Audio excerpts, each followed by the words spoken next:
Good morning and welcome to another Tuesday Tour. It's John Sauter along with Michael Fairchild behind the camera and the lights that we needed today. To bring you kind of a unique show, we're calling this the Windows of Purdue.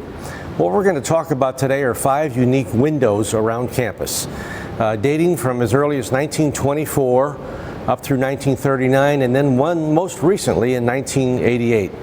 And what better place to do that than right here in the Purdue Memorial Union. So we're on the main floor, and you really see some of the windows behind me, these beautiful leaded glass stained windows that many of you have sat below as you studied, as you walk by all the time. And so this is the first of 5 locations. And to kind of set the tone, I'd like to read a quote from Irving Pond of Pond and Pond. They were the original architects of the Union back in 1924. That kind of gives us a feel that they had as they thought about these windows. And they said, psychology teaches us that a refined, restrained, and noble architectural beauty will uplift the emotional life. And I sense that many of you realize when you came to the Union building, you kind of always felt like you were coming back to Purdue. This is the spot where it all began, and windows, as a part of all the architecture, does that. But in particular, these windows, very unique. Let me read a couple of his quotes about these. The upswept arches of the windows symbolize the youth and the spirit of a memorial union. The multicolored window panes symbolize the mixing of students of all creeds and races within its walls. Now that's back in the early 1920s or so, and it's still true today in this wonderful facility that we have. And so next time you're here, you'll have to stop and gaze up at these just a little bit and have a little bit more appreciation for them. Some of the more unique windows that we have at Purdue. This is just our start. We're going to go upstairs and see another one, and we'll see you up there. Okay, we have moved up to the second floor of the Union building. And behind me you see a beautiful stained glass window. Some think this might be the largest stained glass window with the detail in a non-religious setting, perhaps in the state of Indiana. And it certainly is unique, but certainly an architectural feature of the Union building. And so let me tell you about the James Smart Memorial Window. James Smart, of course, was our 4th university president, 1983 to 1900. Some say he was perhaps our most important president in our first 50 years, as a matter of fact. He served 17 years. That was the longest tenure for a president. He came in right after Emerson White, who quit at kind of the last minute in an argument with the state legislature. And so James Smart had his work cut out for him.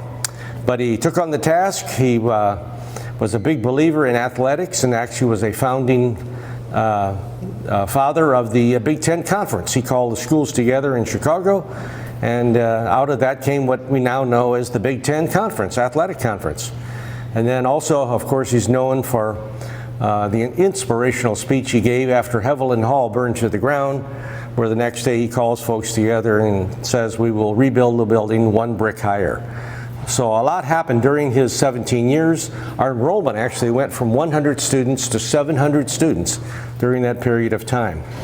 And so, unfortunately, he did not get a building name for him, but we have memorial windows funded by Alice Stewart. She was the wife of Charles Stewart, who was the chairman of the Board of Trustees at that time. And so the funding came from there. The windows were put up. A lot of significance within the window. And so let me read you some of the symbolization that's there. At the top of the window are the words, "Our poor spirit is so weak that it is only through the use of materials that it can rise to the truth." Taken from the words of Abbe Sugar, a 12th century churchman and builder. 4 separate panels depict 4 figures: Mother Earth, Sister Water, Brother Fire, and Brother Wind. Within each panel are representatives of students holding various items that portray disciplines offered by Purdue, including a train, a bridge, a tractor, and a tulip. The colors of the stained glass are symbolic. Red stands for courage of passionate devotion and self-sacrifice. Blue for enduring loyalty, eternity, wisdom, and thoughtfulness. Gold is the color of treasures in heaven and of good life. Good represents hope, springtime, youth, and victory. White stands for faith, serenity, peace, and purity. and violet stands for justice, royalty, and mystery. The window as a whole stands for the love and wisdom that characterize James Smart's presidency. You need to stop up and see this next time you visit campus. On to our next site. Okay, we have relocated in the heart of campus. We're actually up here on the engineering mall. It's starting to rain, but logistically beautiful Hovde Hall and the interactive water sculpture is behind me. And we want to highlight our next window, and that's going to be the beautiful arched window right here in Material Science and Electrical Engineering building. This building was put here in 1988. If you were here before that, you might recall that you actually drove up and parked on campus, but they needed space. Purdue is putting buildings on campus with the infill process of finding a place for them. Plus, we were wanting to make the campus much more pedestrian friendly. And so all those came together, and we have a gorgeous mall area, beautiful window. The inside view looking out is something to behold. So when you're back on campus, make sure you get inside there. The newest window we're featuring. Now we're going to go back to some of those old, more unique looking windows. We'll see you at the next site. Okay, we have relocated. We're now over on campus closer to Cary Quadrangle. Cary Quadrangle South Hall. Behind me you see a beautiful window in what used to be the main office at Cary Quadrangle. Cary South opened in 1939. And you know it was phased from 1928 all the way to 1939. Walter Scholler and Company was the primary architects. Again, lots of wonderful attention to detail within the window itself and even decorative around it. In fact, on either side of the window, you see two little jolly fellows. I think in window nomenclature, those are known as grotesques. These are nicer looking ones. But again, the amount of attention paid to this really is unique and gives you a very interesting feel. One of the more unique windows on campus, and I suspect one of the more photographed. When you think of pictures where they display pictures of Purdue, this is a window that normally comes up. So very unique one, very unique facility that we featured a few times. We're now onto our last site.